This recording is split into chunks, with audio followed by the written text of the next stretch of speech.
Hello everyone, welcome back for section 4. So we are still reading about Roald Dahl's time at Llandaff Cathedral School, and we're about to read about the Great Mouse Plot, okay, which is a chapter where they conspire against Mrs. Pratchett, the terrible lady in the sweet shop. My 4 friends and I had come across a loose floorboard at the back of the classroom, and when we prized it up with a blade of a pocket knife, we discovered a big, hollow space underneath. This, we decided, would be our secret hiding place for sweets and other small treasures, such as conkers and monkey nuts and birds' eggs.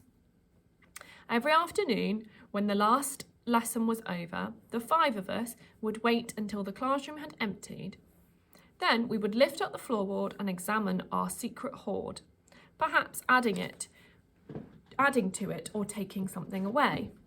One day, when we lifted it up, we found a dead mouse lying among our treasures. It was an exciting discovery. Thwaites took it out by its tail and waved it in front of our faces. "What shall we do with it?" he cried. "It stinks," someone shouted. "Throw it out the window, quick." "Hold on a tick," I said. "Don't throw it away." Thwaites hesitated. They all looked at me. Then, when writing about oneself, one must strive to be truthful. Truth is more important than modesty, I must tell you. Therefore, that it was I, and I alone, who had the idea for the great and daring mouse plot. We all have our moments of brilliance and glory, and this was mine. "Why don't we," I said, "slip it into one of Mrs. Pratchett's jars of sweets?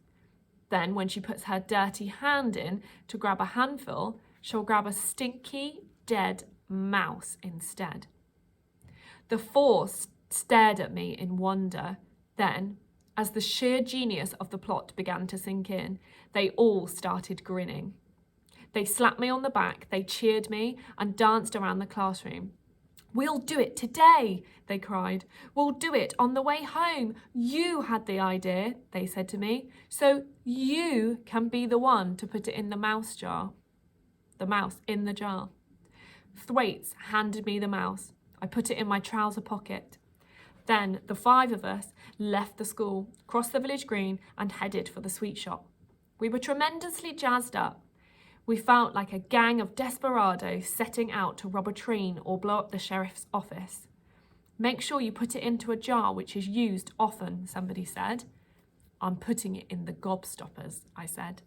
"The gobstopper jar is never behind the counter."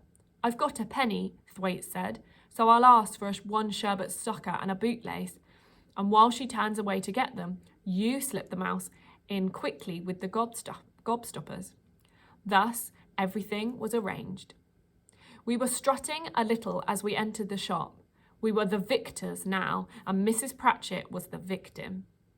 She stood behind the counter, and her small, malignant pig eyes watched us suspiciously as we came forward.